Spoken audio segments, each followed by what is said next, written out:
وَلَقَدْ يَسَّرْنَا الْقُرْآنَ لِلذِّكْرِ فَهَلْ مِن مُّدَّكِرٍ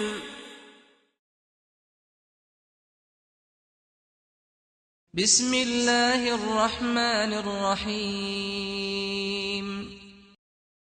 ضرب لكم مثلا من أنفسكم هل لكم مما ملكت أيمانكم من شركاء فيما رزقناكم فأنتم فيه سواء